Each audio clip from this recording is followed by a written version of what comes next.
By the time my father slid the house keys across the dining table, my sister was already smiling like she had won. My aunt was crying on cue, and I was still trying to understand why my name had vanished from every document tied to the family business.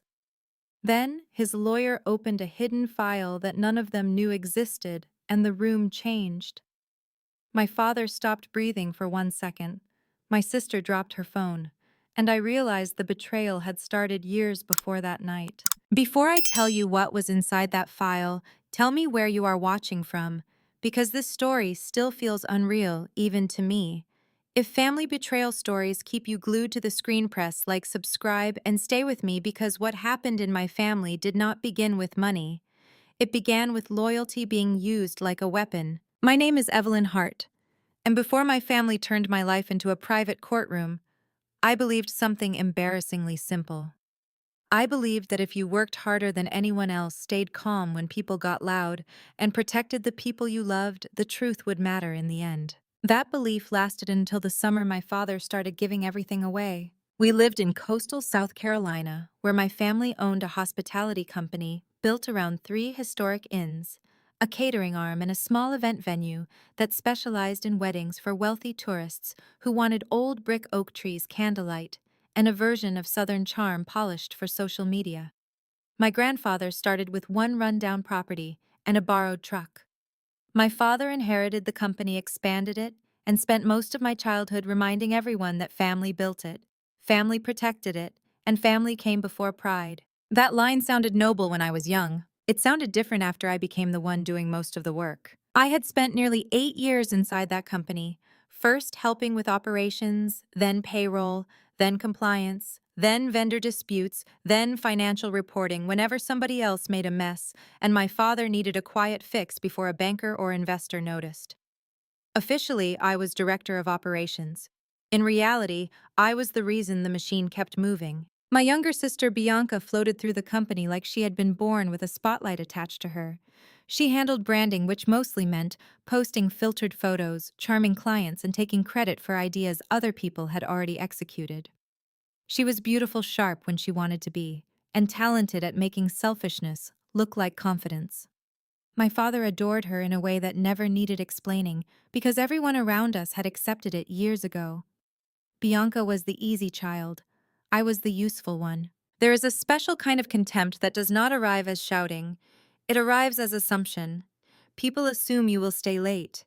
They assume you will clean up after them. They assume you will understand without apology. That was the place I held in my family. My Aunt Lorraine made sure I understood it every day. She was my father's older sister and the company's bookkeeper, though that title made her sound far more accountable than she ever was. Lorraine had one of those sweet public voices that dripped concern while hiding a blade. In meetings, she called me steady. In private, she called me cold. She liked telling people Bianca had people skills, while I had spreadsheets, as if warmth and competence could not belong in the same woman. My mother had died when I was in college. After that, Lorraine stepped deeper into the company and into our family house with the confidence of somebody who had always wanted more influence than she had earned. She started organizing my father's calendar, filtering his calls, reviewing invoices before anyone else saw them, and speaking for him even when he was standing right there. At first, I told myself it was grief. Then I told myself it was temporary. Then years passed. The first sign that something was badly wrong arrived in a stack of catering invoices from one of our busiest wedding months. I stayed late one Thursday cross-checking vendor payments after a florist called asking why a final transfer had been delayed. That alone was strange.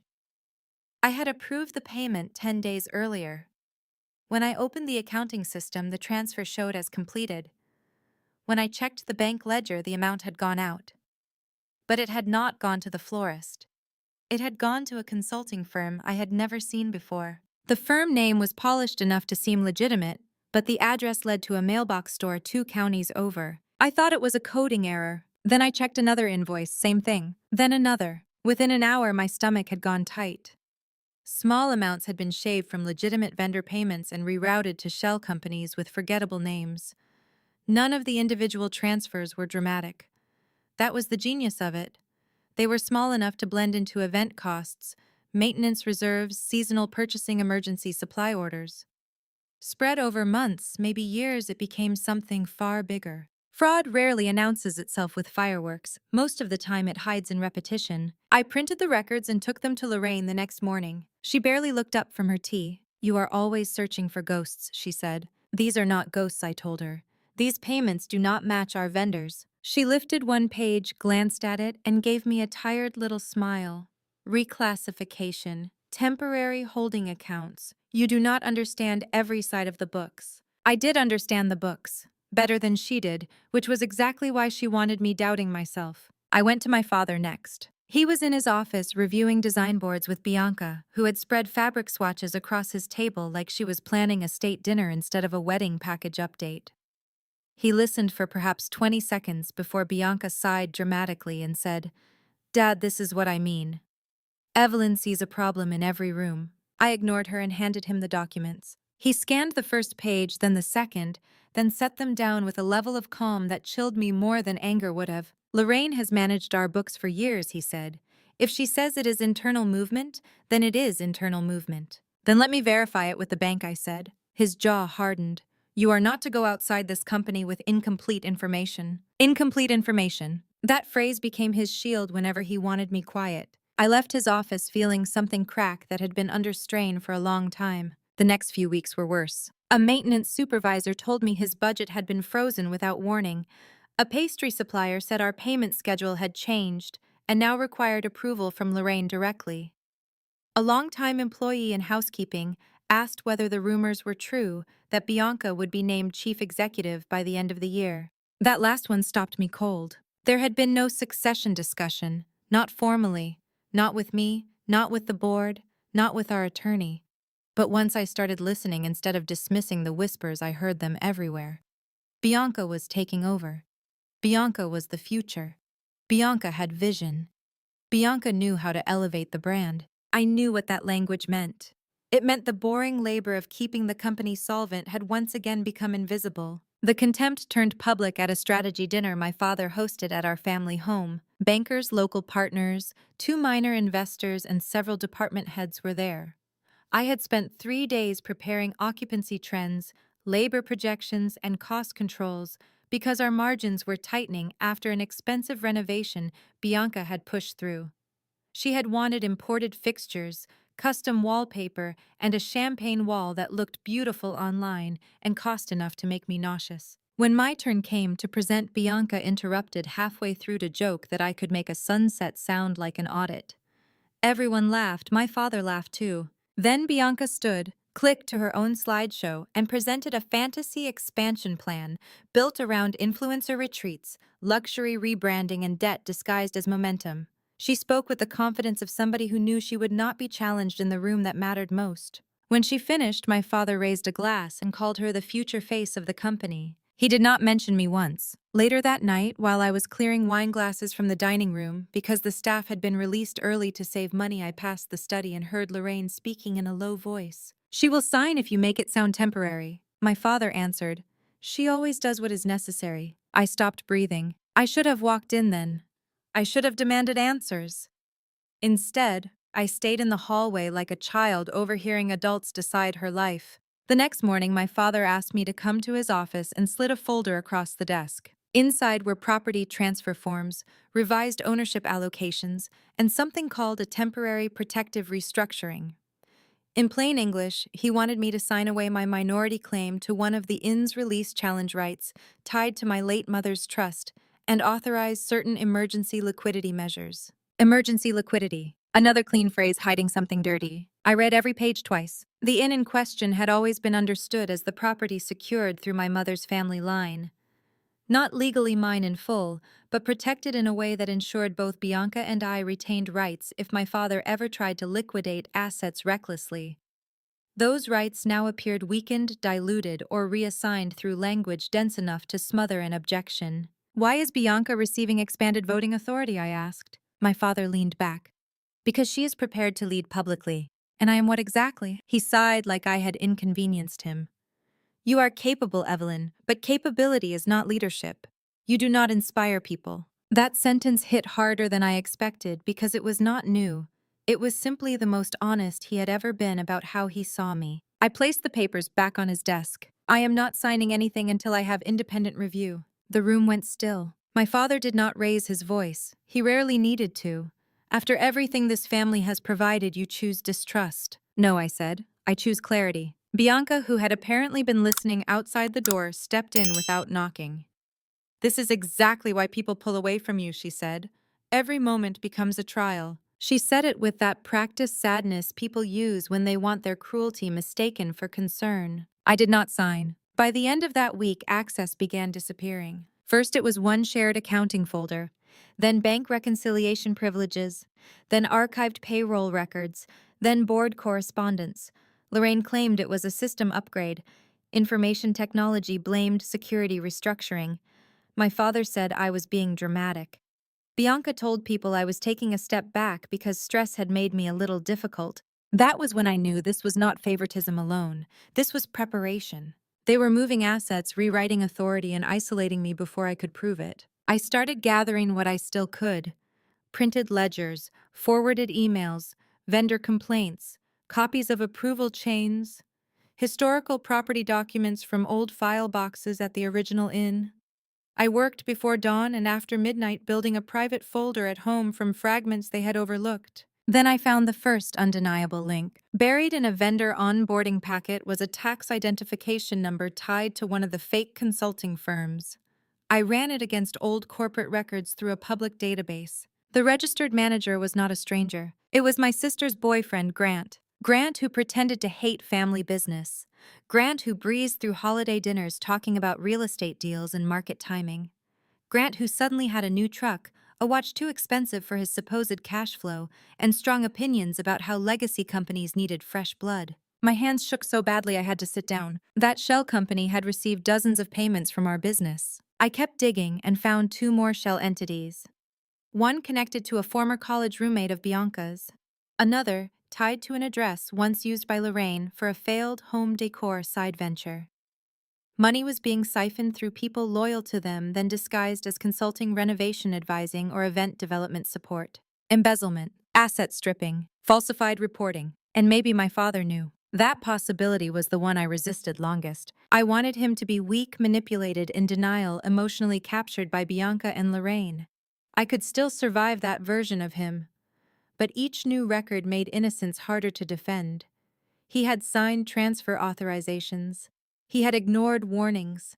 He had pushed me to surrender protected rights. At the same time, money was draining out of the company. Either he was one of the victims in the room, or he was helping create them. Everything sharpened after that. I confronted Bianca privately in the parking area behind our catering kitchen.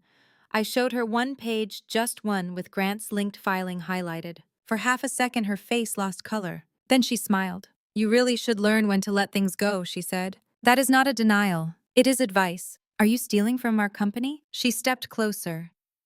"Our company? That is adorable. You still think Dad built this for fairness." I remember the heat rising under my skin, the sound of delivery vans idling nearby, the smell of sugar and bleach from the kitchen entrance. "What did you do?" I asked. Her expression turned almost pitying. "I did not spend my whole life being overlooked just to end up taking orders from you." That sentence told me everything and not enough. I went home, opened my laptop, and started organizing every record in chronological order. At midnight, an email arrived from Lorraine marked urgent. It announced a family and executive meeting for Sunday evening at my father's house. Mandatory attendance. Agenda succession planning and protective restructuring.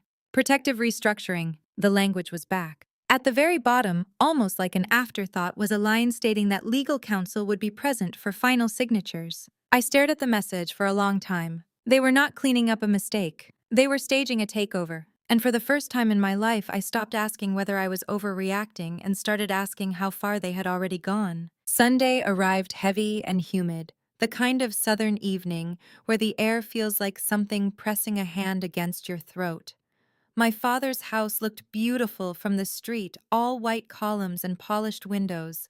The same house where I had learned to ride a bike in the driveway, and where my mother used to leave basil on the kitchen sill because she said every home needed something alive and useful. By then, the house no longer felt like memory. It felt like a stage. I parked behind Bianca's car and sat for a moment gripping the steering wheel. In my bag, I had copies of the Shell Company records, suspicious transfers, altered ownership drafts, and 3 years of vendor complaints I had quietly logged. What I did not have was certainty about how many people in that house were lying. That is the thing nobody warns you about with family betrayal. It is not the first lie that destroys you. It is the inventory that follows.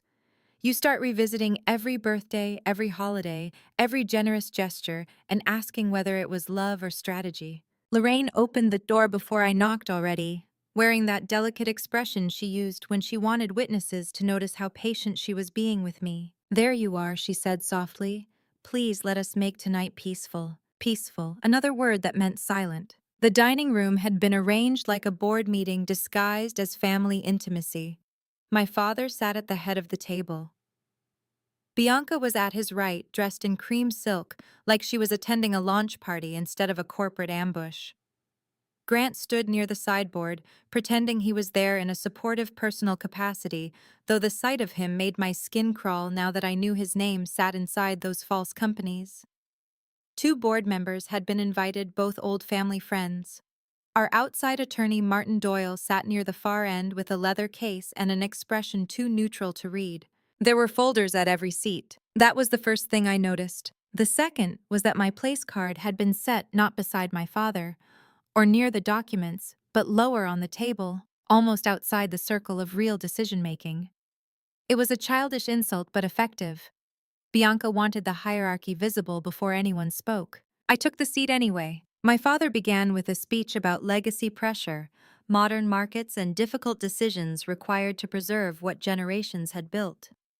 His voice carried that formal warmth he used for donors and local press, a voice carefully polished to make control sound like wisdom. Then he said the sentence that changed the room. Effective immediately, I intend to transition executive authority to Bianca and consolidate several protected holdings under a streamlined family leadership structure. Not even a glance toward me, not even the courtesy of pretending my years of work deserved acknowledgement. One board member, Russell, nodded approvingly. He had always liked charisma more than competence. The other, Denise, frowned slightly and lifted the top page in her folder with the wariness of somebody who had not been fully briefed. Lorraine stepped in smoothly. "This is not a removal of anyone's value. It is simply alignment. Evelyn has strengths, of course, but this company needs a public-facing leader for the next phase." A public-facing leader. I almost laughed. Instead, I asked the only question that mattered. "Why are shell companies tied to Bianca's boyfriend receiving money from our vendor accounts?" The silence that followed was not shocked. It was angry. Lorraine recovered first. "That is an outrageous accusation." I pulled out the records and slid copies down the table. "No, this is documentation." Grant moved just slightly, but enough to confirm that I had hit the bone. Bianca did not look at the pages. She looked at me. "You came here planning a scene." "I came here after finding fraud." My father's mouth tightened.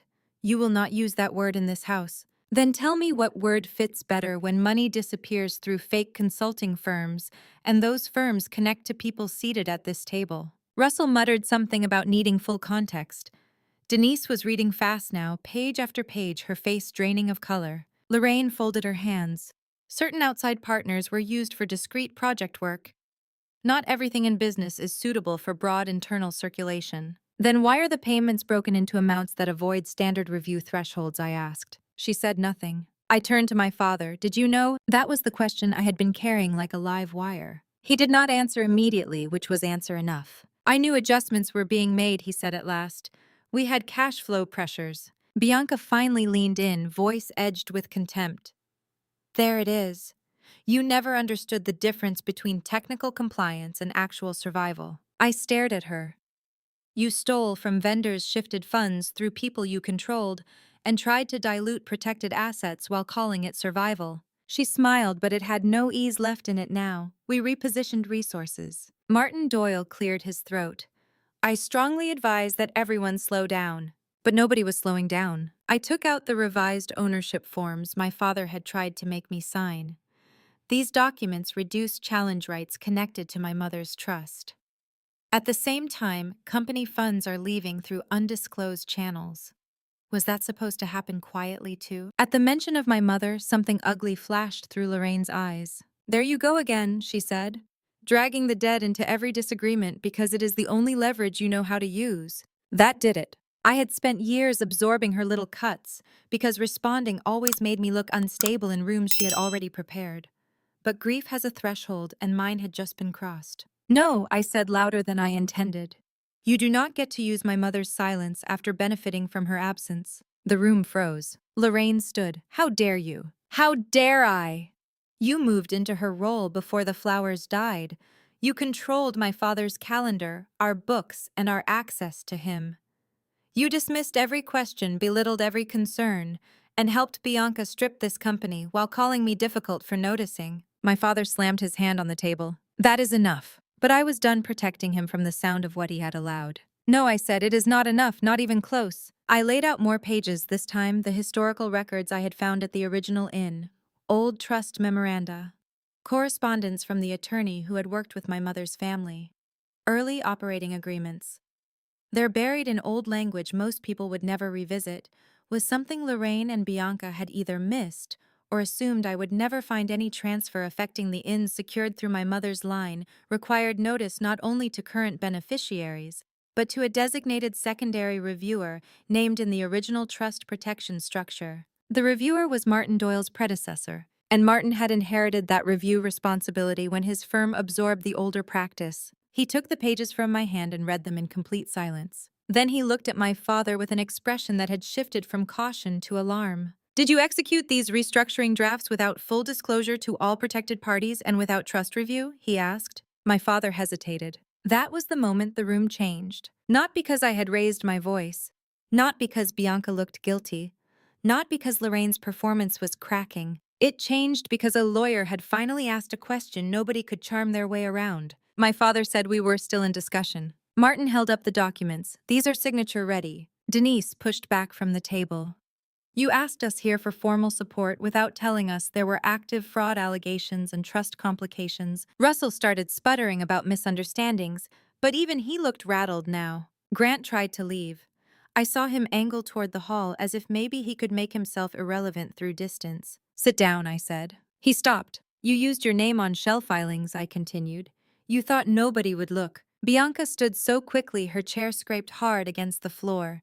Do not speak to him like that. Oh, now we are defending tone. Her face twisted, and for the first time that evening, she stopped pretending to be elegant. You have always hated me for being loved more. It was such a raw, childish thing to say that for a second nobody moved. Then I answered with the truth she had spent years trying to bury. No, I hated being used more. Even my father flinched. Denise asked Martin whether the board needed independent forensic review. He said yes immediately. Lorraine began talking over him, insisting internal reconciliation would resolve everything. I could hear the panic under her polished voice, now quick and sharp like glass cracking under pressure. Then Martin opened his case and removed another folder. I was asked to bring transition documents tonight, he said. But after reviewing these trust pages, I need to disclose something else.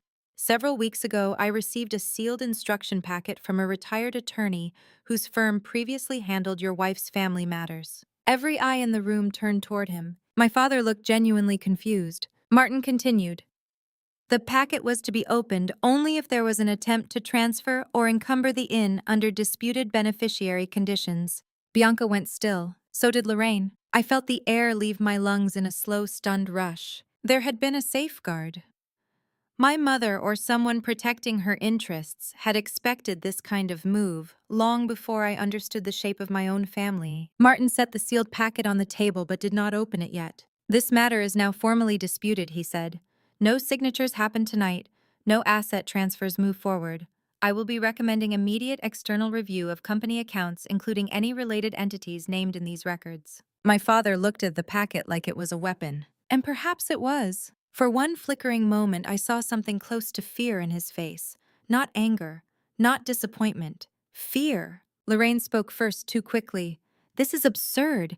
We are letting Evelyn turn family tension into legal theater. But Denise had already gathered the copied records in front of her. If even half of this is real, it is not family tension. It is misconduct. Grant made the mistake of speaking then. I was told everything was authorized. The room snapped toward him. Bianca whispered Grant. Too late. Told by who, I asked. He swallowed. I was told the transfers were approved at the top. I turned back to my father. He did not meet my eyes. That hurt more than anything else in the room. Not because it surprised me by then, but because it confirmed that the line between weakness and complicity had finally disappeared. Martin placed one hand over the sealed packet.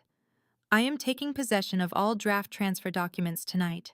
I am also instructing that no one destroy, alter, or remove any financial records. You all need representation. Lorraine laughed a small, brittle sound.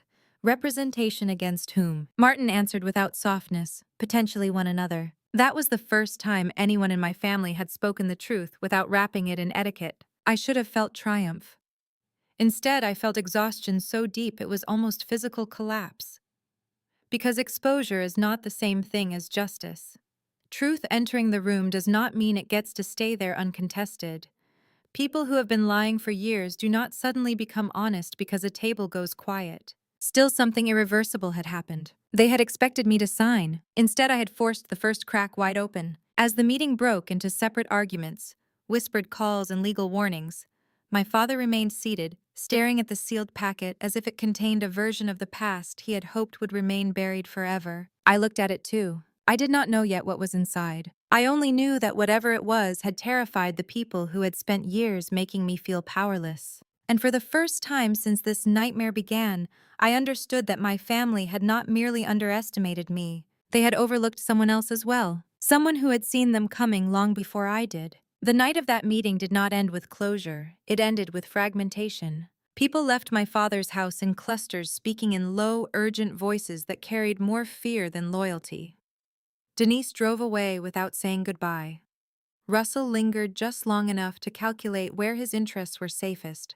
Grant disappeared before anyone could formally question him again. Bianca vanished upstairs, and Lorraine locked herself in the study, with her phone pressed to her ear, already rewriting the narrative for whoever would listen first. I stayed, not because I felt welcome, but because leaving would have meant surrendering the ground I had finally taken. Martin remained at the table with the sealed packet, his hand resting over it like a quiet guard. He looked at me differently now. Not as the difficult daughter Lorraine had described, but as a necessary witness. You will need support, he said quietly. I have evidence, I answered. That is not the same thing. He was right. Evidence without structure gets buried. Truth without strategy gets rewritten. That was the moment I stopped thinking like a daughter trying to be heard and started thinking like someone building a case that had to survive people determined to destroy it. The next morning, I did not go into the office. Instead, I called Denise. She answered on the second ring, voice tight. I was hoping you would call. Are you still on the board? I asked. For now, she said. That may change quickly. I need someone inside who is willing to document everything moving forward. There was a pause. I will not protect them, she said finally. But I will not act blindly either. I am not asking for blind action, I am asking for transparency. We agreed to meet that afternoon at a small cafe far enough from our properties to avoid familiar eyes. Denise brought copies of board communications I had never been included in, emails about restructuring conversations, notes from private calls between my father and Lorraine discussing containment of internal resistance. That phrase had been used to describe me. It should have hurt. Instead, it clarified everything. They had not simply disagreed with me, they had planned around me. Denise also confirmed something I had suspected, but could not prove. Two of our lenders had raised quiet concerns about irregular financial reporting months earlier. Lorraine had handled the responses personally. My father had reassured them. Bianca had hosted a private event for one of the bank representatives shortly after. Charm as distraction, hospitality as leverage. We were very good at that. From Denise, I gained more than documents. I gained legitimacy. Someone outside the immediate family who could not be dismissed as emotional or resentful. Someone who could stand in a room and say this was not a misunderstanding. That mattered. My second call was harder. I called Marcus. He had been our former operations manager before leaving 6 months earlier, after a quiet but tense disagreement with Lorraine. At the time, I had thought he was overreacting to her interference. Now I realized he had seen the early edges of something I had not yet recognized. He agreed to meet me in the back corner of a hardware store parking lot, of all places. Neutral ground. No cameras tied to our properties. When I showed him the records, he did not look surprised. They pushed me out when I started asking about vendor inconsistencies, he said. I thought it was sloppy bookkeeping. This is not sloppy. Will you testify if this becomes formal? I asked. He studied me carefully. Are you ready for that? I do not think ready matters anymore. He nodded slowly. Then yes, but you need more than me. He was right. One witness can be dismissed, a pattern cannot. Over the next week, I built something I had never imagined I would need against my own family. A network, not of friends, not of allies in the emotional sense, but of people whose interests aligned with truth. A florist who had been underpaid and pressured not to complain. A maintenance contractor who had noticed billing discrepancies but had been told to stay quiet if he wanted future work. A junior accountant who had been instructed by Lorraine to reclassify transactions without full documentation. Each of them carried a piece of the story. None of them trusted each other. None of them trusted me at first. Why would they? I had been part of the system that ignored them. So I did something that felt both humiliating and necessary. I told them the truth. Not the polished version, not the defensive version. The full admission that I had missed signs, that I had trusted the wrong people, that I had allowed my role to become a shield for decisions I did not fully question soon enough. People do not join you because you are flawless. They join you because they believe you will not abandon them when things get uncomfortable. Slowly, carefully, they started sharing more. Records, messages, screenshots, verbal accounts I documented in writing and had them review. I built timelines, cross-referenced dates, mapped flows of money from company accounts through shell entities and into personal acquisitions that no one had publicly explained. Meanwhile, Lorraine and Bianca were not idle. They moved quickly. A company-wide email went out framing the Sunday meeting as a miscommunication driven by emotional stress.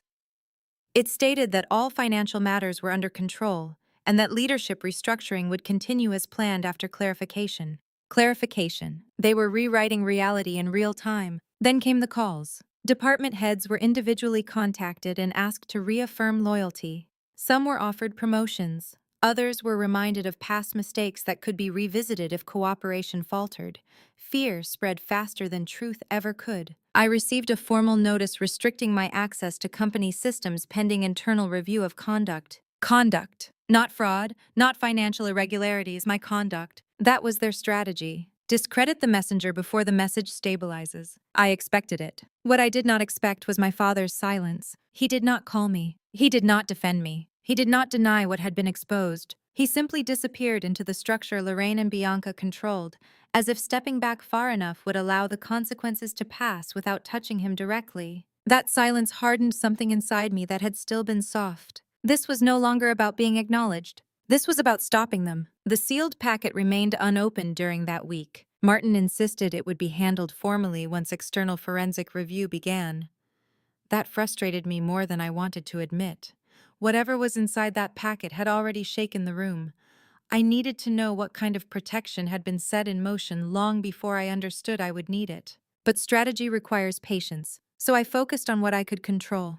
By the end of the week, I had 3 things that changed the balance of power. First, a documented chain linking at least 3 shell entities to individuals directly connected to Bianca and Lorraine with payment patterns that matched periods of reported financial strain. Second, statements from vendors and internal staff confirming pressure reclassification instructions and irregular payment behaviors. Third, Denise's agreement to push for an emergency board session with independent forensic auditors present. That session became the next battlefield, and it was set for Friday. The night before, I stood alone in my apartment surrounded by folders, printed timelines, and a whiteboard filled with connections that had once been invisible. I realized something then that no one had ever taught me. Family loyalty is often presented as unconditional. But unconditional loyalty, when placed in the wrong hands, becomes the easiest weapon to turn against you. Friday would not be about proving I was right. It would be about proving they could not hide anymore. And as I erased one last incorrect timeline on the board and replaced it with the corrected sequence, I felt something steady settle inside me. For the first time since this began, I was not reacting. I was leading. Friday did not begin with tension. It began with control. That should have been my first warning. When I arrived at the conference room rented for the emergency board session, everything looked too organized. Chairs aligned perfectly, water placed at each seat, folders already arranged in neat stacks. Lorraine was there early, speaking softly with Russell. Bianca stood near the window, calm, composed, as if she were hosting an event rather than walking into potential exposure. My father sat at the head of the table, expression unreadable. And Denise was already seated. She did not look at me. That was the second warning. Martin entered shortly after, accompanied by two external auditors. Neutral faces, professional distance, the kind of presence that turns suspicion into process. Good. That was what I needed. Or so I thought. The meeting opened formally, with Martin outlining the purpose review, a financial irregularities assessment of governance concerns, and consideration of interim leadership control, pending investigation. Everything I had built pointed to this moment. When it was my turn, I stood and began presenting. I did not raise my voice. I did not dramatize. I walked them through the timeline.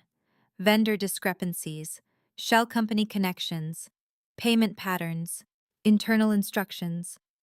I placed evidence in front of each person, one layer at a time, building a structure too detailed to dismiss as emotion. The auditors asked questions. I answered everyone. For a brief stretch of time, I felt the room shift in the direction of truth. Then Denise spoke. I need to add context, she said. My chest tightened. She did not look at me. What Evelyn is presenting, she continued, is a collection of irregularities. Yes. But irregularities do not automatically equal intentional misconduct. I blinked. That was not what we had agreed. Lorraine leaned back just slightly, the smallest trace of satisfaction touching her mouth. Denise continued. I have reviewed additional communications that suggest these transfers may have been part of an aggressive but strategic liquidity maneuver approved informally at the executive level. The words landed like a controlled detonation. Informally approved. Executive level. She was reframing theft as strategy. I spoke carefully. Denise, that is not what the documentation shows. She finally looked at me, and in that moment I understood. Fear, not confusion, not doubt. Fear. She had calculated her position and chosen survival over truth. I am saying, she replied evenly, that without full context we risk mischaracterizing complex financial decisions. Bianca seized the opening instantly. Thank you, she said, voice smooth again. This is exactly the issue. Evelyn has always struggled with nuance. She sees patterns and assumes intention. My hands went cold. Martin frowned. Denise, are you introducing new documents? She nodded. Yes. Communications indicating awareness of alternative payment structures. From whom, I asked. She hesitated. Too long. From leadership, she said finally. That was not an answer. It was a shield. Lorraine leaned forward. This is what happens when internal disagreements are escalated without discipline. We damage the company. We alarm partners, and for what? Misunderstood accounting. The auditors exchanged glances. Doubt had entered the room, not because the evidence was weak, because unity had broken. That was all it took. Grant spoke next, carefully coached now. I was approached for consulting work. I was told the structure was approved.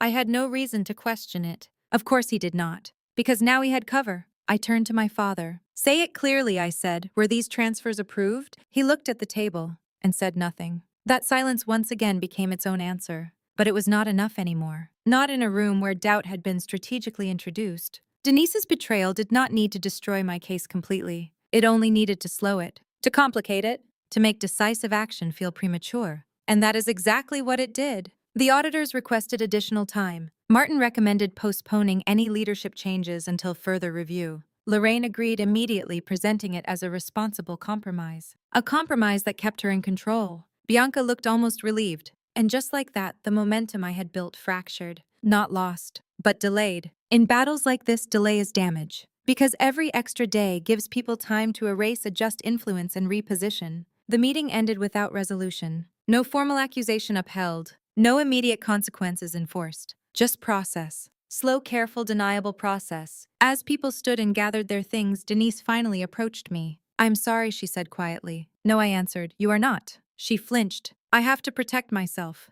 And I was not part of that calculation. Her voice dropped. You do not understand how far they are willing to go. I held her gaze.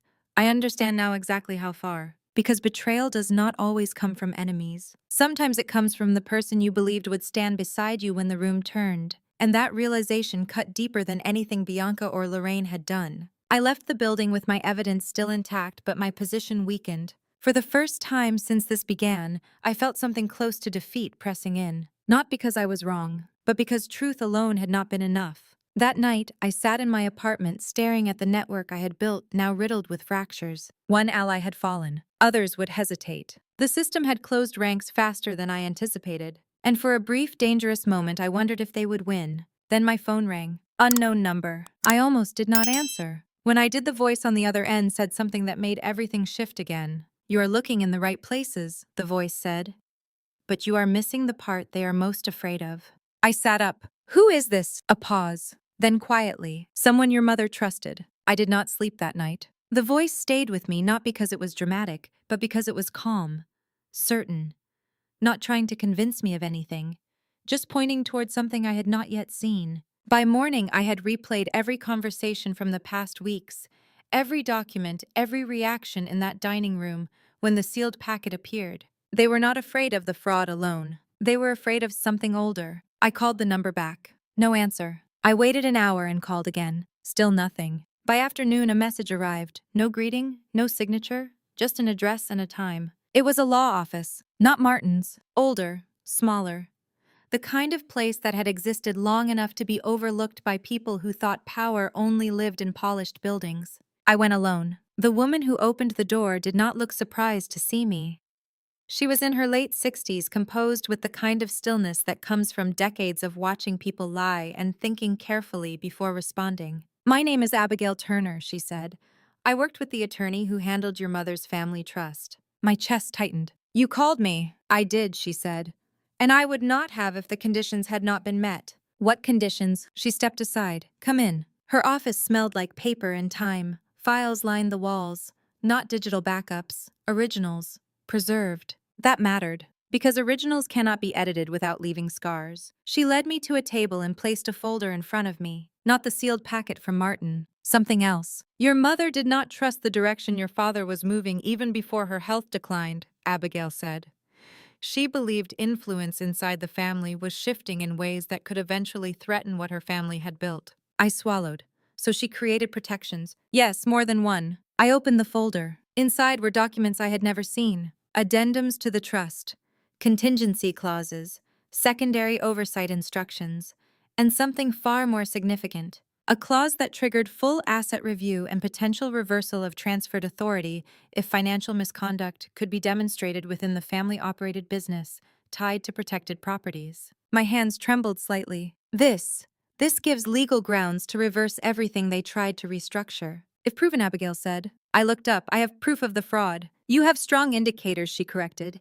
"But what you are missing is direct authorization linkage." My mind moved quickly. "They will not admit that." "They already did," she said calmly. I froze. She reached into the folder and pulled out a small recording device. "Your mother anticipated pressure manipulation and selective memory.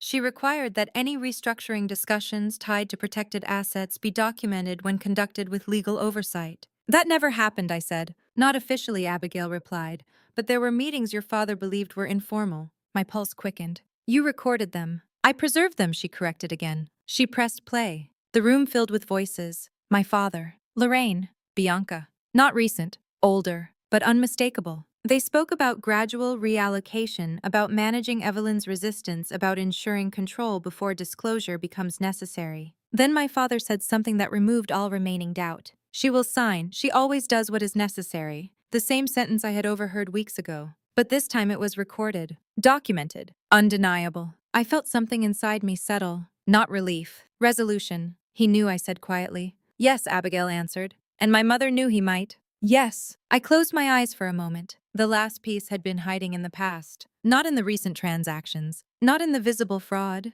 In intent. Proven intent. When I opened my eyes again, I was no longer reacting to their moves. I was ready to end them. "What do we do?" I asked. Abigail met my gaze. "We do not rush. We do not warn them. We do not give them time to adjust again. We coordinate with Martin the auditors and an external forensic team.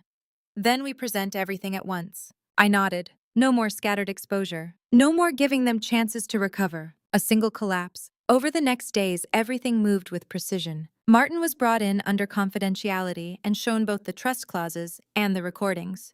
His reaction was immediate and controlled, but I saw the shift in him. This was no longer internal dispute. This was legal violation layered over financial misconduct. The auditors expanded their scope. Subpoena-level requests began forming. Banking records were locked before further alterations could occur. Denise tried to reach me. I did not respond. Trust once broken at that level does not rebuild during active battle. And then the final meeting was scheduled. Not framed as discussion, framed as presentation of findings. Mandatory attendance. No private pre-calls. No narrative control. Just truth. For the first time since this began, I was not walking into their structure. They were walking into mine. The final meeting did not feel like family. It felt like an ending. Same people. Same room. But everything had changed. Lorraine arrived confident, still believing she could steer perception. Bianca carried herself with controlled calm, though I could see tension beneath it now. My father looked older, not weaker, just aware. Martin opened the session without ceremony.